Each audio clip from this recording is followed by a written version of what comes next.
रीना और रिया में अनबन होने के थोड़ी देर के बाद रिया गुस्से से अपनी सगी बुआ नंदिता के घर चली जाती है, जो कि उसी शहर में थोड़ी दूरी पर रहती है। रिया नंदिता की लाडली है। रिया जब भी अपने माता पिता से नाराज़ होती तो वह नंदिता के यहाँ चली जाती। नंदिता के पति यानी रिया के फूफा किशोर का यहीं कोलकाता में इंपोर्ट एक्सपोर्ट का कारोबार है। पैसे वाले होने की वजह से नंदिता हमेशा रिया की पैसे को लेकर मदद करने के लिए तत्पर रहती है, पर यह बात रीना और हेमंत को अच्छी नहीं लगती है, इसलिए उन्होंने कभी नंदिता और किशोर से मदद नहीं ली।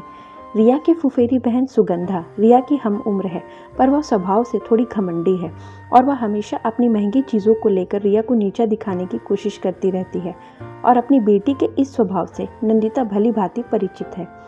रिया को देखते ही नंदिता खुश हो जाती है। अरे रिया बेटा, बहुत दिनों के बाद आई, कैसी है? आप बैठ। और भैया भाभी कैसे हैं?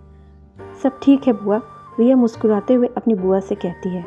हाँ, मामा मामी से फिर किसी बात पर पैसों के लिए झगड़ कर आई होगी, सुगंधा रिया को ताना मारते हुए बोलती है।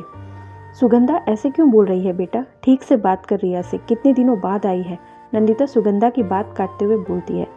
हाँ मम्मी, मैं अभी बस अपनी नई ड्रेस लाती हूँ रिया को दिखाने के लिए, सुगंधा इतना कहकर अपने कमरे की ओर चली जाती है। हो गया इस छिपकली का ड्रामा स्टार्ट, रिया मन ही मन बुदबुदाती है। बेटा तुम सुगंधा की बातों का बुरा मत मानना, तुम्हें तो पता है ना वो कैसी है, नंदिता रिया से बोलती है।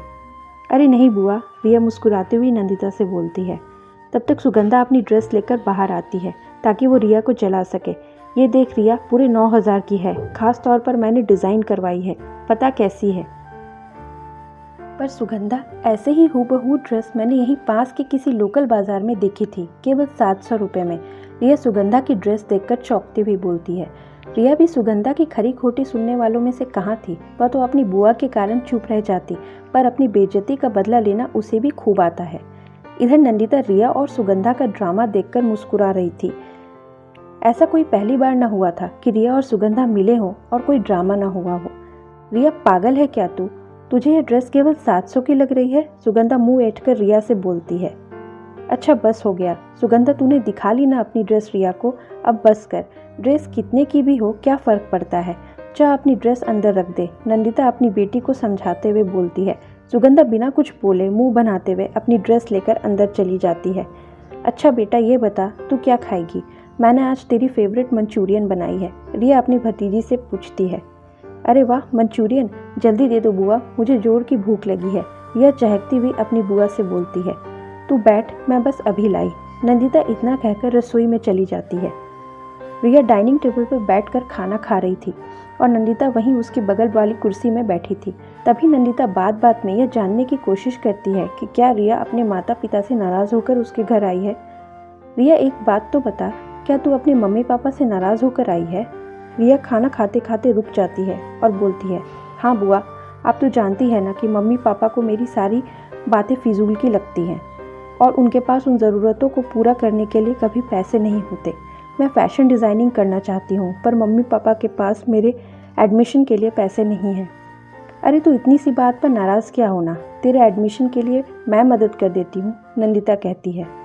और आपको क्या लगता है पापा आपसे पैसे ले लेंगे? रिया अपने पिता के स्वभाव से परिचित है, इसलिए वह नंदिता से बोलती है।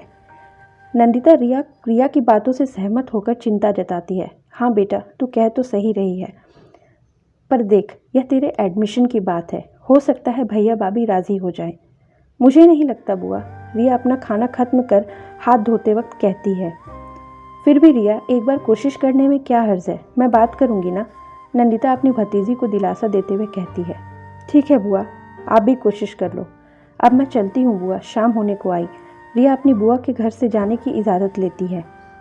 हाँ ठीक है, संभल कर जाना, नंदिता रिया को पुचकारती हुई बोलती है। रिया अपने घर को निकल जाती है।